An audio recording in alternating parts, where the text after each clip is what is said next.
Brazil squad থেকে ছিটকে গেলেন গার্সন ও অ্যালিসন বেকার সহ 4 ফুটবলার। স্কোয়াডে যুক্ত হলেন নতুন যে কয়জন ফুটবলার, তাই এই নিয়ে বিস্তারিত জানতে হলে ভিডিওটি না টেনে শেষ পর্যন্ত দেখতে থাকুন। আর আপনি যদি আমাদের চ্যানেলে নতুন হয়ে থাকেন তাহলে এক্ষুনি সাবস্ক্রাইব করে রাখুন। আর ইতিমধ্যে সাবস্ক্রাইব করে থাকলে আপনাকে অসংখ্য ধন্যবাদ। 2025 সালে শুভ সূচনা করেছে ব্রাজিল ফুটবল দল। কলম্বিয়ার বিপক্ষে রাফিনহা ও ভিনির দারুণ গোলে 2-1 ব্যবধানে জয় পায় সেলেসাওরা। এই জয়ের ফলে পয়েন্ট টেবিলের শীর্ষে 2-এ উঠে গেছে ব্রাজিল। আর এতে 2026 বিশ্বকাপে সরাসরি খেলার যোগ্যতা অর্জন করেছে 5 বারের বিশ্ব চ্যাম্পিয়নরা।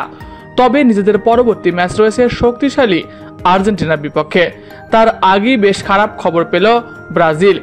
ইনজুরির কারণে ব্রাজিল দল থেকে বাদ পড়লেন অ্যালিসন বেকার ও গার্সন। কলম্বিয়ার বিপক্ষে দুইজনে ইনজুরিতে পড়ে এই স্কোয়াড থেকে ছিটকে গেলেন। তবে এর থেকে বড় ধাক্কা হলো গ্যাব্রিয়েল ম্যাগালাইস এবং ব্রুনো গুইমারেজ আর্জেন্টিনার বিপক্ষে ম্যাচটি মিস করবেন। এই দুই খেলোয়াড় হলুদ কার্ড দেখার ফলে পরের ম্যাচ নিষেধাজ্ঞায় পড়েছেন। ফলে জয়ের দিনও টালমাটাল অবস্থায় ব্রাজিল দল। তাদের পরিবর্তে জোয়া গোমেজ, বেরাল্ডো, অ্যাডারসন এবং ওয়েভারটনকে আর্জেন্টিনার বিপক্ষে ম্যাচের জন্য নতুন করে স্কোয়াডে যুক্ত করেছে Brazilian head coach Dorival junior.